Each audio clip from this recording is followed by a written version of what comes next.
तो बच्चों, आज के क्लास में हम लोग अपने लेक्चर को आगे बढ़ाते हुए इक्वेशंस ऑफ मोशंस को देखेंगे। पिछले क्लास में हमने वेलोसिटी टाइम ग्राफ को पढ़ा था। उससे आगे नेक्स्ट हमारा जो टॉपिक है वो है equations of motion by graphical method. तो ग्राफिकल मेथड से इक्वेशंस ऑफ मोशंस को हम लोग डिराइव करेंगे। आप देख सकते हैं कि तीन इक्वेशंस ऑफ मोशंस यहाँ दिए हुए हैं, 8.5, 8.6 और 8.7। ये तीन इक्वेशंस ऑफ मोशन क्या हैं? फर्स्ट जो है वो है v equal you plus A T. Second जो है वो है S equal U T plus half A T square. और थर्ड जो है वो है we square minus you square equal 2as। तो इन तीनों इक्वेशंस ऑफ मोशन को हमें डिराइव करना है। एक पॉइंट को आप ध्यान में रखेंगे कि ये जो इक्वेशंस ऑफ मोशंस हैं तीन, ये कांस्टेंट एक्सेलरेशन के लिए ही वैलिड होते हैं। यानी यहाँ मान करके चलेंगे कि बॉडी जो है वो यूनिफॉर्मली एक्सेलरेटेड मोशन में है, यूनिफॉर्म एक्सेलरेशन में है, यानी कि कांस्टेंट एक्सेलरेशन में है, यानी कि वेलोसिटी के चेंज का जो रेट है वो सेम है। ठीक है, कांस्टेंट एक्सेलरेशन है, यूनिफॉर्म एक्सेलरेशन है। चलिए हम एक एक करके देखते हैं। First equation of motion v equal you plus A T को डिराइव करते हैं हम। इस इक्वेशन को हम एक्सेलरेशन के डेफिनेशन से निकालते हैं। एक्सेलरेशन का डेफिनेशन क्या होता है? Rate of change of velocity is called acceleration. और एक्सेलरेशन वीटी ग्राफ से हम कैसे निकालते हैं? तो वीटी ग्राफ का जो स्लोप है वो हमें एक्सेलरेशन की वैल्यू देता है।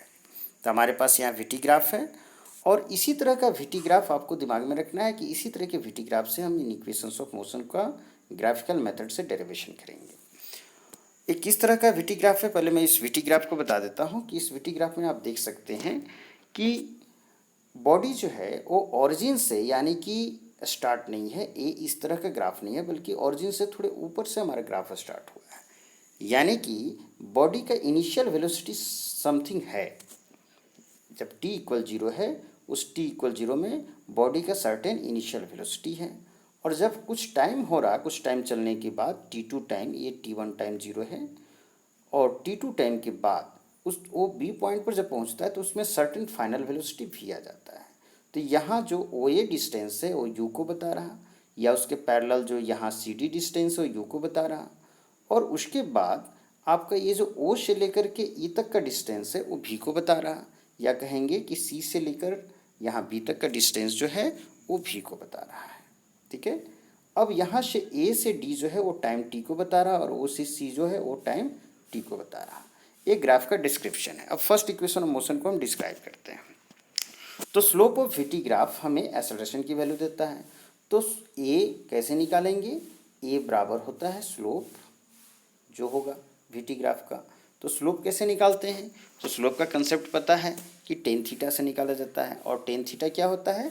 Perpendicular by base. यानी कि हम सबसे पहले तो ये ग्राफ में यहाँ से एक परपेंडिकुलर ड्रॉ करेंगे, यहाँ से ड्रॉ करेंगे और यहाँ से ड्रॉ करेंगे।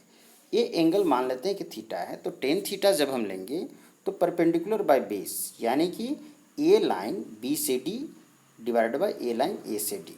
तो बी से डी डिवाइडेड बाय ए से डी जब हम करेंगे तो ये हमें स्लोप मिल जाएगा। ठीक है, तो ए बराबर स्लोप, और स्लोप हमें क्या होगा? B D divided by A D. अब बी डी क्या है? तो बी डी जो है आप देख सकते हैं कि बी से सी का डिस्टेंस, उसमें सी से डी का डिस्टेंस को माइनस करना है। तो आपके पास ए बी डी जो होगा वो B C minus C D होगा, और ए डी जो है वो ओ सी के इक्वल है। यानी कि ए डी को हम क्या लिख सकते हैं? डिवाइड में ओ सी के बराबर लिखा जा सकता है। अब हम इसको रखते हैं, इसकी वैल्यू को। तो B C minus C D, ये जो बी सी है ये क्या है? मैंने बताया था कि बी से सी जो ये फुल लेंथ है, बी से सी, ये फाइनल वेलोसिटी वी को बताता है। और सी से डी का जो लेंथ है ये इसके बराबर है यू को बताता है। तो यानी कि हम यहाँ कर सकते हैं कि ये वी माइनस यू है। और ओ सी जो है बच्चों, ओ सी ये टाइम टी को बताता है, यानी कि नीचे में आपका टाइम टी हो जाएगा। तो V minus you divided by T. और यहाँ पर क्या था, ए था, तो ए बराबर v minus you divided by T, जिसे आप आगे लिख सकते हैं कि v equal u plus A T. आप इसे सोल्व करके लिख सकते हैं। इस तरह से फर्स्ट इक्वेशन ऑफ मोशन आपका आ जाता है। अब सेकेंड इक्वेशन ऑफ मोशन को हम लोग देखते हैं कि सेकेंड इक्वेशन ऑफ मोशन को किस तरह से हम डिराइव कर सकते हैं। सेकेंड इक्वेशन ऑफ मोशन हमारा है S equal U T plus half A T square, और इसे हम डिराइव करने जा रहे हैं। चूंकि यहाँ हमारा एस है यानी डिस्टेंस, और वेलोसिटी टाइम ग्राफ में डिस्टेंस के बारे में हम जानते हैं कि area under VT graph gives distance और डिस्प्लेसमेंट। तो एरिया अंडर वीटी ग्राफ हम यहाँ निकाल लेंगे। तो ये हमारा वीटी ग्राफ है, और इस वीटी ग्राफ में एरिया क्या हो जाएगा, तो ये ग्राफ ए बी है। अब इसके एरिया अंडर वीटी ग्राफ निकालने के लिए हम क्या करेंगे कि इस ग्राफ ए बी से यहाँ इनक्लोज्ड करेंगे ग्राफ और एक्स एक्सिस के बीच में, तो हमारे पास ये ट्रेपेजियम बन रहा। तो इस ट्रेपेजियम का जो एरिया होगा वही एरिया अंडर वीटी ग्राफ देगा। या इसे हम एक ट्रायंगल और एक रेक्टेंगल के एरिया के सम के रूप में भी लिख सकते हैं। तो एनसीईआरटी जो है वो रेक्टेंगल और ट्रायंगल के एरिया के सम के रूप में डिराइव किया है। हम भी उसी तरह से आगे बढ़ते हैं। तो यहाँ से एस जो होगा डिस्टेंस, वो एस डिस्टेंस बराबर क्या हो जाएगा, एरिया अंडर वीटी ग्राफ। तो एरिया अंडर वीटी ग्राफ, एक मिनट हम यहाँ पर लिखते हैं इसे।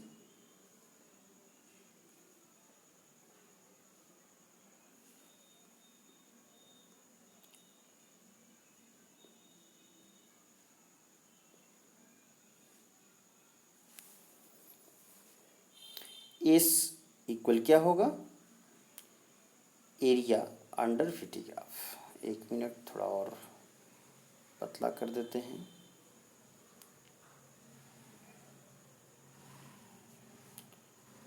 ये चलिए जो भी है, एरिया अंडर वीटी ग्राफ। तो एरिया कैसे निकालेंगे, तो एरिया ट्रायंगल। तो ट्रायंगल हमारे पास क्या है, एस इक्वल एरिया अंडर। तो एरिया हमारे पास एरिया ट्रायंगल, तो ट्रायंगल हमारे पास है A B D plus area rectangle. तो रेक्टेंगल हमारे पास है ए ओ सी डी। आप यहाँ देख सकते हैं कि आपके पास किस तरह से एरिया ट्रायंगल और रेक्टेंगल बन रहे हैं। तो ट्रायंगल हमारे पास है ए बी डी और रेक्टेंगल जो है वो ए ओ सी डी है। तो इन दोनों के एरिया को निकालते हैं। जब ट्रायंगल का एरिया निकालेंगे तो half into base into height. तो बेस हमारे पास ए डी और हाइट जो है वो बी डी हो जाएगा। बेस ए डी को लेंगे, हाइट बी डी को लेंगे, या दोनों में से किसी को भी लेंगे। जब रेक्टेंगल का एरिया निकालेंगे तो एल इंटू बी यानी ओ सी इंटू ओ ए लेंगे। इस तरह से हम इसको करते हैं।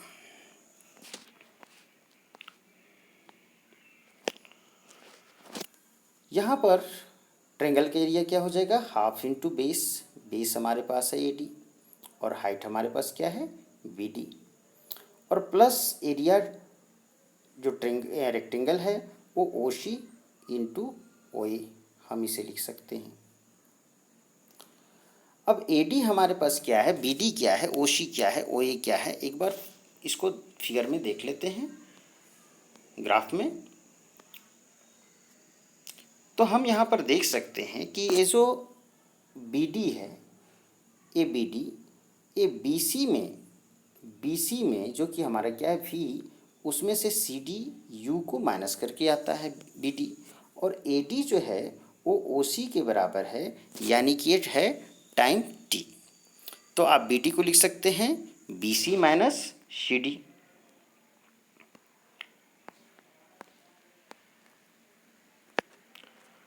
तो यहाँ से आप लिख सकते हैं हाफ इंटू ए डी जो है टाइम टी है, और बी डी जो है वो B C minus C D, यानी कि ये आपका फाइनली क्या है, वी माइनस यू, और ये है टी। उसी तरह से ओ सी जो है वो टाइम को बताता है, और ओ ए जो है इनिशियल वेलोसिटी यू को बताता है। तो ये हो जाएगा आपका यू टी। तो इसे जब आप आगे की बढ़ाएंगे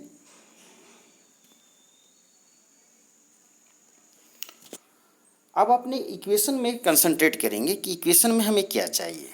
इसको आप इक्वेशन में इसको सॉल्व कर सकते हैं। सॉल्व करने के बाद फिर सपोज कीजिए कि इसे हम सॉल्व करते हैं और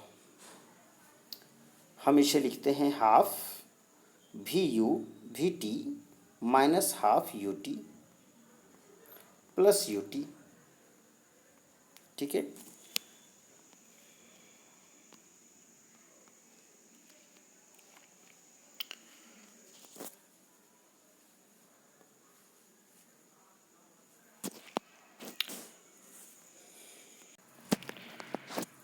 इसे आगे लिखेंगे हाफ वी टी।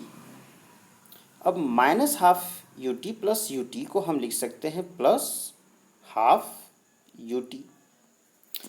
अब हमें ध्यान देना है कि जो वी टी है उसमें हमें भी नहीं रखना है, क्योंकि हमारा जो इक्वेशन है वो S equal U T plus half A T square है।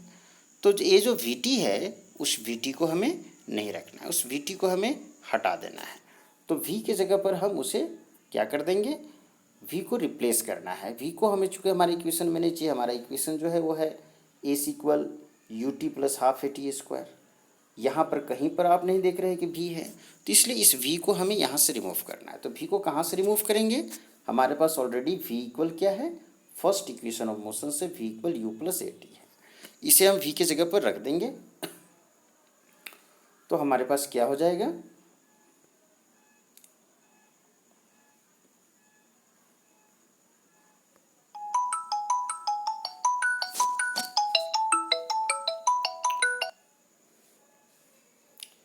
v के जगह पर रख देंगे हम बच्चों u प्लस ए टी, और साथ में ए टी है और प्लस में हमारा क्या है हाफ यू टी। ठीक है, ये है हाफ यू टी।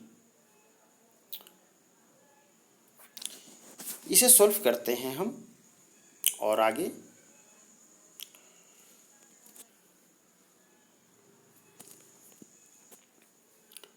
इसे सॉल्व करेंगे तो हमारे पास आएगा हाफ यू टी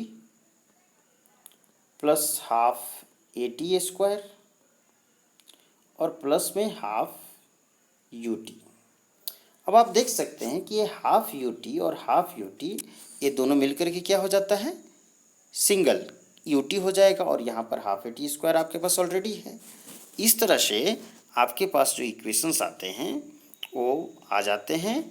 यहाँ से हाफ यू टी और हाफ यू टी मिलके यू टी हो गए, और साथ में ये क्या हो गया हाफ ए टी स्क्वायर, और यहाँ क्या चल रहा था एस। तो हमारे पास बन जाता है S equal U T plus half A T square. और इस तरह से हमारा ये जो है सारा वो डिराइव हो जाता है। एक बार फिर से चीज़ों को हम देख लेते हैं कि चीज़ें कैसे कैसे चल रही थी। तो चूँकि हमें एरिया चाहिए, एस चाहिए, तो एस जो होता है वो एरिया अंडर वीटी ग्राफ होता है। और वीटी ग्राफ में हम देख सकते हैं कि हमारे वीटी ग्राफ के अंदर का एरिया निकालने के लिए एक ट्रेंगल और एक रेक्टेंगल का फॉर्म बन रहा। तो यहाँ ट्रेंगल का एरिया और रेक्टेंगल का एरिया को लेंगे। ट्रेंगल का जो एरिया है ए बी डी, उसे half into height, base A D लेंगे और हाइट बी डी लेंगे। और रेक्टेंगल का एरिया जो है ओ सी डी है वो ओ सी इंटू ओ ए होगा। तो यहाँ ट्रेंगल का एरिया ए डी जो है वो टाइम को बताता है टी को, और बी डी जो है वो बी डी क्या बताता है, बी डी बताता है। फिगर में हम देख लेते हैं कि बी डी क्या बता रहा है। बी डी जो है वो B C minus C D, और बी सी क्या है वी और सी डी क्या है यू, यानी कि ये वी माइनस यू को बता रहा है। तो यहाँ से ये वी माइनस यू और बी ए डी हो गया टी।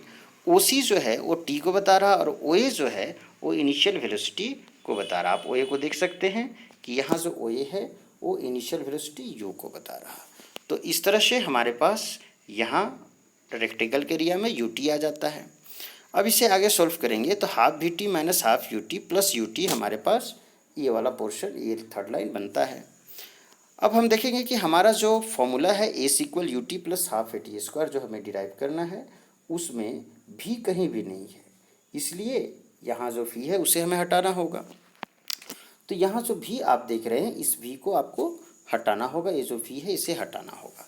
अब यहाँ हाफ यू टी और यू टी जो होगा प्लस में हाफ यू टी हो जाएगा, minus half U T plus half U T. इस v के जगह पर हम u प्लस ए टी लिखेंगे, क्योंकि फर्स्ट इक्वेशन ऑफ मोशन से हमारे पास v equal you plus A T है। इसे हम यहाँ पर लिख देंगे। अब इसे सॉल्व जब करेंगे तो हमें मिल जाएगा हाफ यू टी मल्टीप्लाई करने पर, यहाँ मल्टीप्लाई करेंगे तो हाफ यू टी और साथ में यहाँ half A T square half U T और हाफ ए टी स्क्वायर और प्लस में हमारे पास ऑलरेडी चल रहा हाफ यू टी। अब यहाँ देखेंगे कि हाफ यू टी और ये हाफ यू टी जो है मिलकर के कंप्लीट यू टी बन रहा और ये हाफ ए टी स्क्वायर साथ में है। इस तरह से हमारा equation second equation of motion derive हो जाता है, S equal U T plus half A T square. चलिए ये हमारा हो। अब थर्ड इक्वेशन ऑफ मोशन को डिराइव करते हैं। थर्ड इक्वेशन ऑफ मोशन हमारे पास क्या है, V A square minus U A square equal to A S. ये हमारा थर्ड इक्वेशन ऑफ मोशन है। इसे डिराइव करने के लिए यहाँ भी चूंकि हम देख रहे हैं कि क्या है, area under we T graph s आ रहा है। एस चूंकि इसमें भी है we square minus you square equal to s, तो यहाँ भी area under we T graph लेकर के ही चलेंगे। और जैसे सेकेंड इक्वेशन ऑफ मोशन के लिए हम आगे बढ़े थे उसी तरह से यहाँ भी आगे बढ़ेंगे। तो यहाँ जब आगे बढ़ेंगे फाइनली तो हमें क्या मिलेगा, आप इसको देख सकते हैं कि फाइनली आपको मिलेगा जो चीज़ें थी area under we T graph से क्या क्या आया था,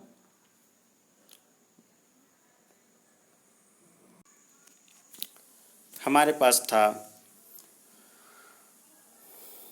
एरिया ट्रिंगल।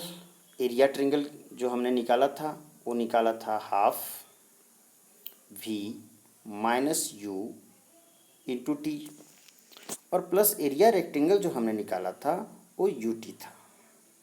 अब यहीं से आगे बढ़ते हैं, यानी जो सेकेंड इक्वेशन ऑफ मोशन के समय जैसे जो चीज़ें की थी वही चीज़ें करना है, आगे जा कर के थोड़े से चेंज लाने हैं इसमें। तो इसमें हम जब आगे बढ़ेंगे तो हमारे पास क्या हो जाएगा, a half we T minus half U T plus you t. इसे करेंगे आगे तो ये हो जाएगा हाफ वी टी और प्लस हाफ यू टी। अब देखेंगे बच्चों कि इसमें क्या ऐसा है जो हमें नहीं चाहिए।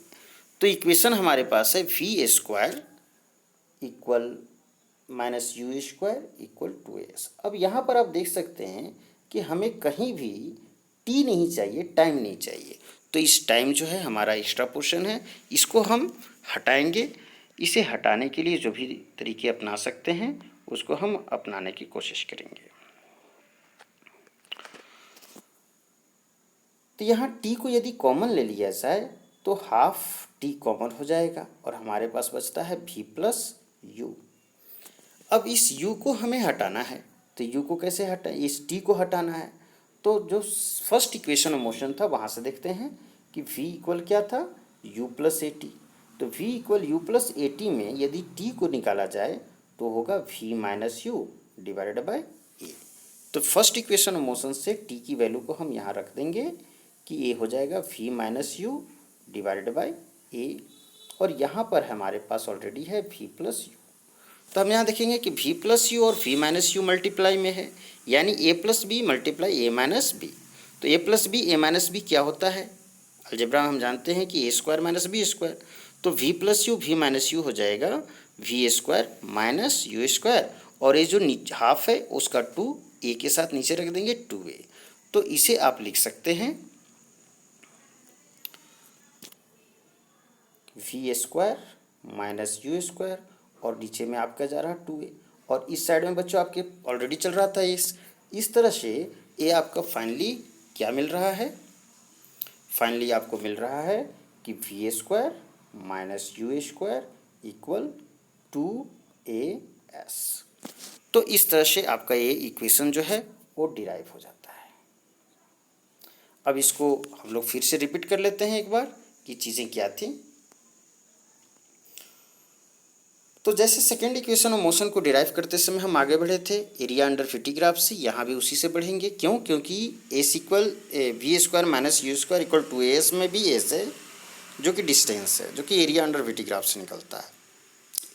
तो area rectangle plus area triangle को लेंगे। तो एरिया ट्रेंगल में जब करते थे तो आपको याद होगा कि वो क्या आ रहा था, half into V minus U into T और एरिया रेक्टेंगल आ रहा था यू टी। ये हमारा सेकेंड इक्वेशन ऑफ मोशन में था। इसके बाद जब हम इसे मल्टीप्लाई करेंगे तो half we T minus half U T ये आ जाएगा। और प्लस यू टी ये वाला यहाँ पर चलेगा। यहाँ तक भी सेकेंड इक्वेशन ऑफ मोशन में हमने डिराइव किया था। उसके बाद का पोर्शन है कि हाफ वी टी और ये दोनों को जब सॉल्व करेंगे हाफ यू टी और प्लस यू टी, तो ये हो जाएगा minus half U T plus U T, ये प्लस में हाफ यू टी हो जाएगा। ये अभी सेकेंड इक्वेशन ऑफ मोशन में हमने देखा था यहाँ तक। इसके आगे का हमें चेंज करना है। हमारा जो इक्वेशन है we square equal to S, V square minus you square equal to S, इस इक्वेशन में कहीं भी टाइम टी का मेंशन नहीं है, इसलिए टाइम टी हमारा अनवांटेड है, उसे हटाना है। तो जब टाइम हाफ टी को कॉमन लेंगे, इसमें से इन दोनों में से हाफ टी को कॉमन लेंगे तो हमारे पास आ जाएगा ये वी और प्लस में यू। अब इस टी को कैसे हटाएंगे, तो हमारे पास फर्स्ट इक्वेशन ऑफ मोशन है जहाँ हमारे पास क्या है कि v minus you equal A T है। तो यहाँ से टाइम हमारे पास क्या हो जाएगा v minus u divide by a. यहाँ से t की वैल्यू हम यहाँ पर रख देंगे, t की जगह पर v minus u divide by a, और साथ में ये v प्लस यू हमारा चल रहा है। अब इसे और आगे बढ़ेंगे तो देखेंगे कि ये v प्लस यू और v माइनस यू है, और ये क्या है a plus B A minus B, यानी A square minus B square का फॉर्मूला लगेगा।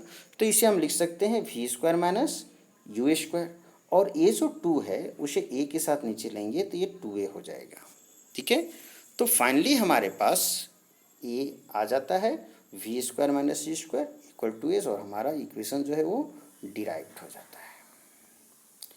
तो इस तरह से हमने तीनों इक्वेशंस ऑफ मोशन का ग्राफिकल मेथड से डेरिवेशन को सीख लिया, और आज की क्लास को हम लोग यहीं पर फिनिश करते हैं। और नेक्स्ट क्लास में हम लोग कुछ न्यूमेरिकल्स को सॉल्व करेंगे, इस पर बेस्ड ऑन तीनों इक्वेशन ऑफ मोशन पर बेस्ड ऑन न्यूमेरिकल सॉल्व करेंगे, एग्जाम्पल के, इन टेक्स्ट क्वेश्चन के और एक्सरसाइज के।